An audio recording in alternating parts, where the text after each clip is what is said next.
Hi, I'm Nick and this is Nikoland. به چنل خودتون خوش اومدین. محمد هستم، نیک، طراح، برنامه‌نویس و بازیساز. داخل این اپیزود قراره با هم دیگه بریم و بازی شبیه به بازی هیل کلایمب درست کنیم.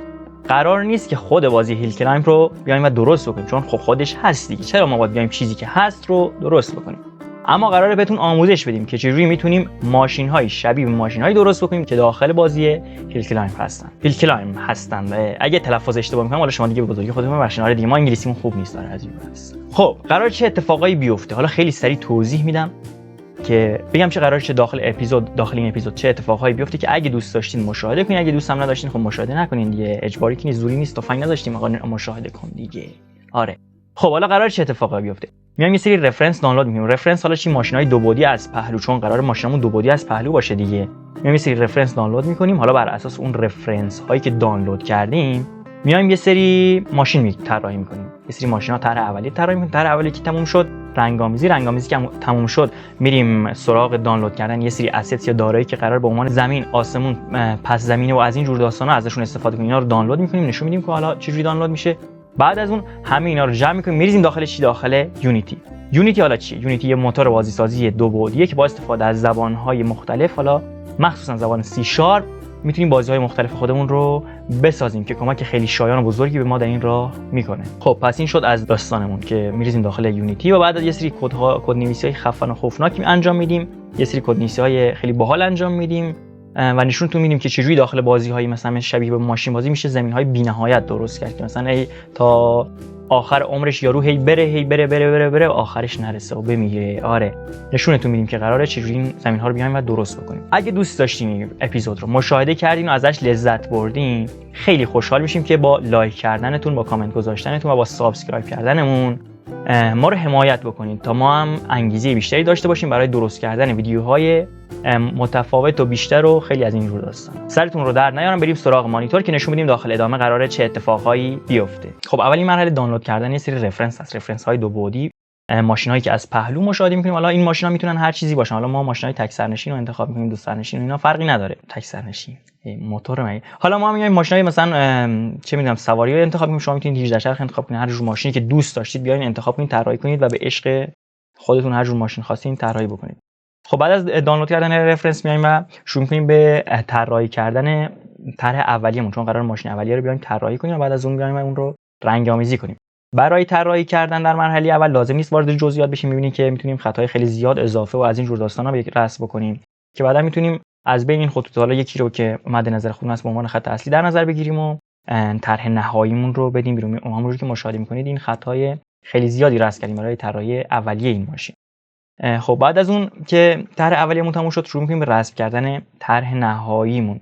یعنی میایم قسمت‌هایی رو از ماشینی که رسم کردیم داخل طرح اولیه مد نظرمون هست، می‌بینیم قشنگ می‌کنن، می‌بینیم اون چیزی هست که ما می‌خوایم، پررنگشون می‌کنیم یا چه می‌دونم جداشون می‌کنیم از بقیه قسمت‌ها و شروع می‌کنیم بعداً به رنگ‌آمیزی طرح اولیه‌مون.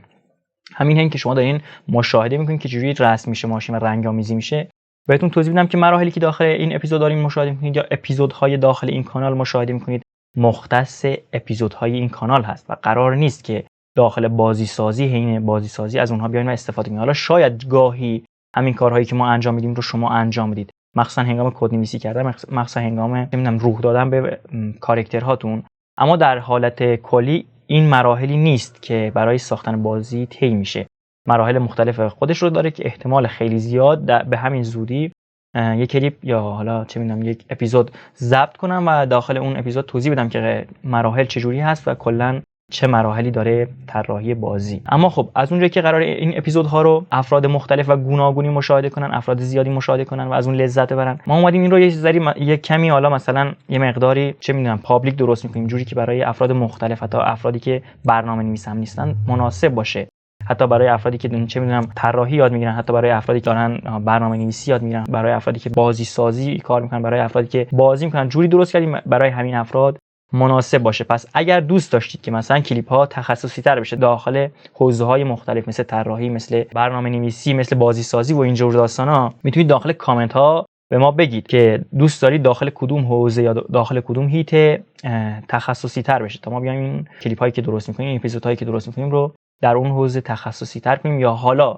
کنار این اپیزودهایی که درست میکنیم بیایم یه سری لیست درست بکنیم، یه سری کلیپ درست بکنیم، داخل لیستمون قرار بدیم و اونها به صورت تخصصی چه میدونم حالا طراحی رو توضیح بدن، به صورت تخصصی برنامه‌نویسی رو توضیح بدن، به صورت تخصصی بازسازی رو توضیح بدن و این جور داستانا. خب بعد از اینکه طرح اولیه‌مون تموم شد میایم سراغ دانلود کردن اسست دانلود کردن. باید حواستون باشه که اسست هایی دانلود کنید که چه میدونم حق کپی رایت و از این جور داستانا نداشته باشن، چون اگه دانلود کنید، استفاده کنید، بازیتون رو پابلیش کنید و بعداً حالا اون شرکتی که داره روی بازی شما تبلیغ میذاره یا حالا به هر دلیلی داخل هر برنامه‌ای که پابلیش کردین بفهمن که اسست هایی که استفاده کردین بدون استفاده از لایسنس هست، ممکنه داخل کارتون حالا مشکلی ایجاد بشه. پس سعی کنید اسست هایی رو استفاده کنید که لایسنسشون رایگان هست یا حداقل خودتون اونها رو طراحی کرده باشین.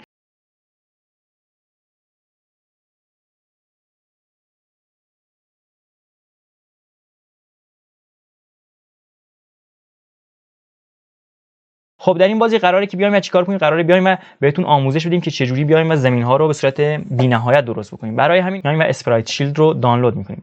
اسپرایت شیلد این اجازه رو به ما میده که چه میدونم با نقطه گذاشتن، با درگ اند دراپ زمینمون رو گسترش بدیم، زمینمون رو هی دائما تکرار بکنیم تا جایی که دوست داریم.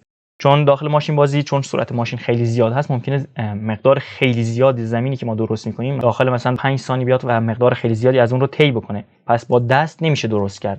لازمه که بیایم و چیکار بکنیم؟ لازمه که بیایم از صورت کدنویسی این رو تا بی‌نهایت ادامه بدیم، حالا یا تا جایی که مد نظر خودمون هست ادامهش بدیم.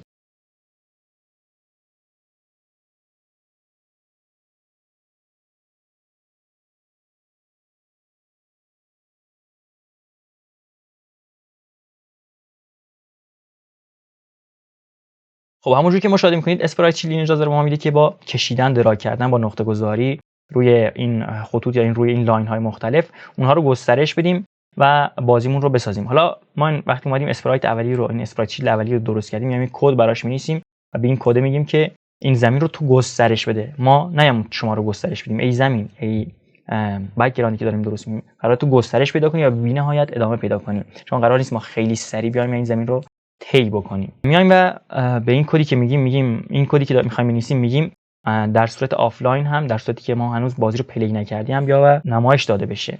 خب بعد از اون میایم می‌سری متغیر تعریف می‌کنیم. حالا متغیرهامون چی هستن؟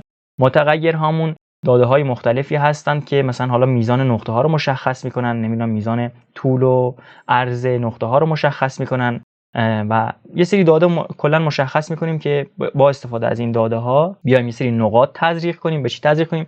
به اسپرایت شیلدمون تزریق بکنیم و اونها رو بهشون حالا مثلا عرض بدیم، ارتفاع بدیم، توی جاهای مختلفی از مپ قرارشون بدیم و همچنین بگیم که با چه حالتی نسبت به هم خمیده بشن. قرار نیست نقطه هامون شکسته باشه، قرار نیست کوهای تیز درست کنیم یا سنگای تیز درست کنیم.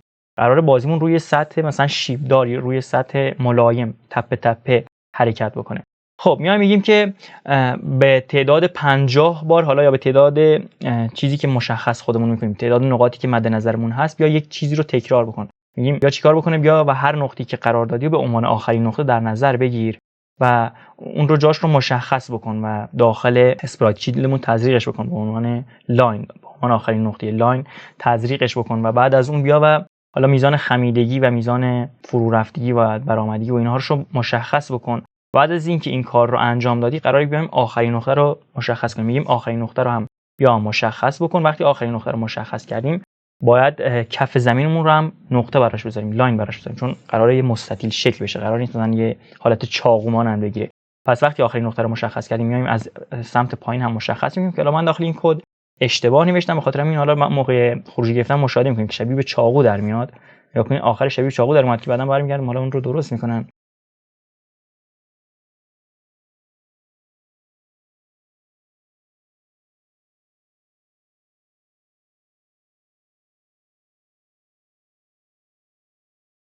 ولی در حالت کلی زیاد حالت سختی نداره، کدنویسی سختی نداره و درست کردن زمین بی‌نهایتش. خب حالا نگاه می‌کنید من با تغییر دادن این متغیرهایی که مشاهده می‌کنید میتونم زمینم رو بی‌نهایت بکنم، طول و عرضش رو متفاوت کنم، ارتفاعش رو متفاوت بکنم، میتونم برآمدگی فرو رفتگی‌هاش رو تغییر بدم، میتونم اون رو زمین یه زمین صاف تبدیل کنم. بعد از اینکه این کار رو انجام دادیم میایم به زمینی که درست کردیم یه دونه چی میدیم؟ یه دونه کلایدر میدیم، چون قرار ماشینمون با این زمین برخورد بکنه. قرار نیست که مثلا ماشینمون مثل یه روح ازش رد بشه و بیفته رو همینجور تا بی‌نهایت هی سقوط کنه، قرار روی زمینی حرکت کنه.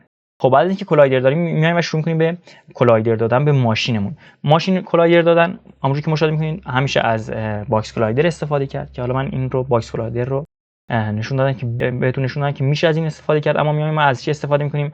از پلیگان استفاده می‌کنیم، چون میتونیم خیلی راحت شکل ماشین رو در بیاریم و حالا بعداً چرخش این تایرها و چرخش این چرخ‌ها رو آسان‌تر می‌کنه شکل خاص ماشین. خب بعد از اینکه این کار رو انجام دادیم میایم و به ماشینمون میگیم که تو حق نداری هیچ استکاکی داشته باشه، استکاکت قرار صفر باشه، چون اگه استکاک داشته باشه ممکنه با چرخ‌ها برخورد بکنه و این استکاک باعث بشه که چرخ‌ها نچرخن. پس استکاک ماشین رو صفر می‌کنیم و یه استکاک جدید ایجاد می‌کنیم و برای چرخ‌ها در نظر می‌گیریم. می‌تونیم اونها رو مثلا حالا اگه هر چی کمتر باشه نزدیک به صفر، مثل اینکه روی یخ داره راه میره حرکت می‌کنه، و هر چی محکم‌تر باشه و میزانش بیشتر باشه با قدرت خیلی بیشتری می‌تونه حالا این ماشینمون رو به سمت جلو حرکت بده.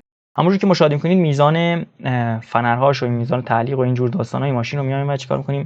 با استفاده از متغیرها و داده‌هایی که هست حالا دست می‌کنیم، چه می‌دونم حالا باش برمی‌ریم تا ببینیم که کدوم یکی بهتر است و مناسب بازی ما هست و هر کدوم که بهتر بود رو به عنوان خروجی در نظر می‌گیریم. بعد از اینکه این کارها رو انجام دادیم، اومدیم تایرها رو هم مشخص کردیم و تمام این کارا رو انجام دادیم، میایم و که کد می‌نویسیم و به ماشینمون میگیم که حرکت کنه. حالا این حرکت کردن ماشین چجوریه؟ قراره هم به تایرها نیرو وارد بشه، یعنی قراره چرخ‌ها ماشین رو به سمت جلو حرکت بدن، و هم قراره که خود ماشین یکم خودش رو به سمت عقب یا حالا به سمت جلو بکشه. چرا؟ چون موقع حرکت کردن وقتی چرخ‌ها نیروی خیلی زیادی رو وارد میکنن، ماشین یه لحظه یک مقدار کوتاهی به سمت عقب کشیده میشه. پس ما میایم و با استفاده از کد اون رو بهش میدیم، میگیم به چرخ‌ها زمانی که مثلا دکمه جلو حرکت داده شد شما هم مجبورید به سمت جلو حرکت کنید، به ماشین میگیم تو یکم به سمت عقب حرکت کن و برعکس این ماجرا رو هم برای دکمه عقب حالا یا جلو مشخص میکنیم.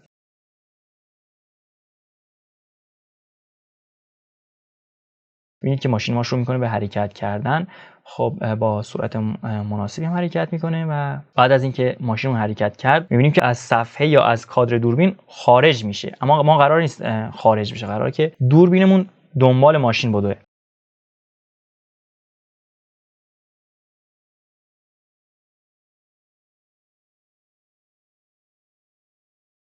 اما از اونجایی که من فکر می‌کردم حالا برای تانک بازی که قبلا درست کردیم یه کد خفن نوشته بودم برای دنبال کردن تانک، اومدم اون رو کپی کردم و ریختم داخل قیمه رو ریختم داخل ماست. بعد فهمیدم که نه بابا، کد خفنی ننوشته بودم، یه کد ساده بود و آره از این جور داستان ضایع شدیم اومد رفت.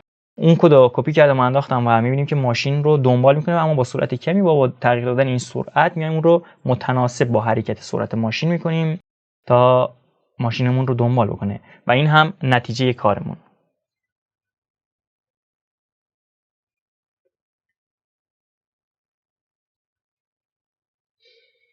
خب با تغییر دادن این داده ها میایم یه سری متفاوت تر میکنیم این بازیمون رو، ببینیم نتیجه کار فعلا اون چیزی نیست که مد نظر ما باشه. میایم یه کمی تغییر میدیم، حالا هم سرعت رو، هم روتیشن رو، هم چرخش ماشین رو، تا ببینیم چه سرعت یا چه دادی مد نظر ما هست که با این سرعت حرکت کنیم و عالی باشه. و این هم تقریبا خروجی چیزی هست که مد نظر من بود و من از حرکت کردن ماشین با این سرعت با این حالت لذت بردم و این رو به عنوان خروجی در نظر گرفتم. خب دوستای گلم به آخرین اپیزود رسیدیم. اگر از این اپیزود خوشتون اومد، دوست داشتید و لذت بردید، ما رو سابسکرایب کنید، کامنت بذارید برامون و لایکمون کنید و ازمون حمایت کنید.